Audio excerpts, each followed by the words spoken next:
आप सबको मेरा नमस्कार। तो शुरू करते हैं आज की पोस्ट। ओरा के बारे में तो आपने सुना ही होगा। यह भारत का पहला लड़ाकू ड्रोन है जिसके निर्माण से संबंधित प्रक्रियाएं शुरुआती दौर में चल रही है।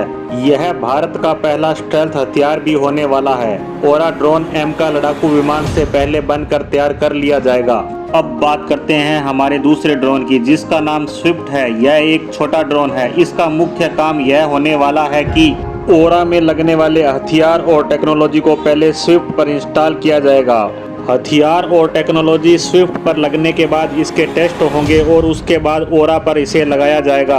आप वीडियो में देख ही रहे हैं कि हमारा स्विफ्ट पहले से ही बनकर तैयार है और इसका फ्लाइट टेस्ट भी हो चुका है, जिसके बारे में आपने सुना और देखा भी होगा। स्विफ्ट आकार में कितना छोटा है इसकी जानकारी आपको पहले से ही होगी। अगर नहीं थी तो आपने अभी वीडियो में इसे देख ही लिया होगा।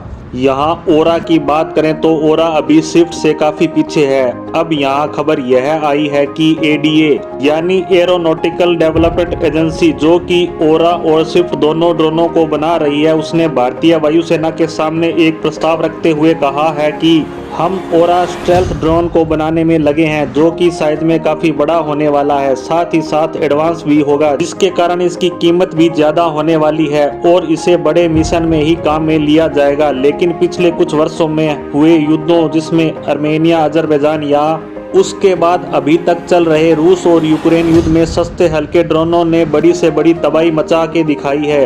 यूक्रेन तुर्की के सस्ते और छोटे ड्रोन काम में ले रहा है, जबकि रूस ईरान के किलर ड्रोनों से हमला कर रहा है। इसलिए अब दुनिया का नजरिया बदल गया। अब सभी देश या तो ऐसे ड्रोन खरीदने में लगे हैं या कुछ सक्षम देश इनको बनाने में।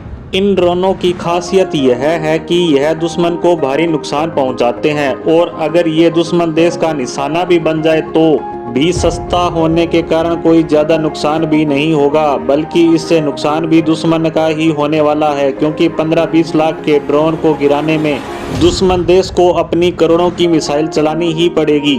तो इससे आप समझ ही गए होंगे कि इस ड्रोन को बनाना हर तरह से फायदे वाला ही सौदा है। इसलिए पूरे विश्व के देशों की तरह भारत को भी ऐसे ही ड्रोन बनाने चाहिए। इसलिए एडीए ने प्रस्ताव रखा है कि जब ओरा बन जाएगा तो स्विफ्ट तो ज्यादा काम में आने वाला ही नहीं है, तो क्यों न हम दूसरे देशों की तरह अपने स्विफ्ट ड्रोन को छोटे ड्रोनों की तरह काम में लें, क्योंकि इसकी कीमत भी कम है और यह नुकसान भी बड़ा करेंगे। साथ ही साथ हमारा स्विफ्ट ड्रोन ईरान, तुर्की, चीन, रूस के पास जो ड्रोन है उनसे कहीं ज्यादा एडवांस भी है, क्योंकि इन देशों के ड्रोनों को रडार की सहायता लेकर आसानी से पकड़ा भी जा सकता है, क्योंकि यह स्टेल्थ नहीं है, जबकि भारतीय स्विफ्ट ड्रोन स्टेल्थ टेक्नोलॉजी का है। और साथ ही साथ इसका साइज भी दूसरे देशों के ड्रोनों के मुकाबले काफी छोटा भी है, जिसके कारण यह दुनिया के एडवांस से एडवांस रडार या डिफेंस सिस्टम की पकड़ में नहीं आएगा। और इससे ज्यादा खुश करने वाली बात तो यह है कि एडीए इस योजना पर काम करता है तो हमारे बहुत से पैसों के साथ साथ समय की बचत भी होगी, क्योंकि स्विफ्ट तो बनकर तैयार है और इसका फ्लाइट टेस्ट भी हो चुका है। और ओरा की बात करें तो इसकी रिसर्च भी अभी शुरुआती दौर में है, जिस पर भी काफी पैसा लगने वाला है।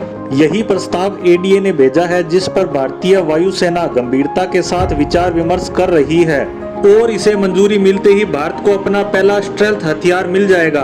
तो दोस्तों, है ना यह बहुत ही बड़ी खबर, जिस पर हम आगे भी नजर बनाए रखेंगे। आज की पोस्ट को यहीं विराम देते हैं। धन्यवाद।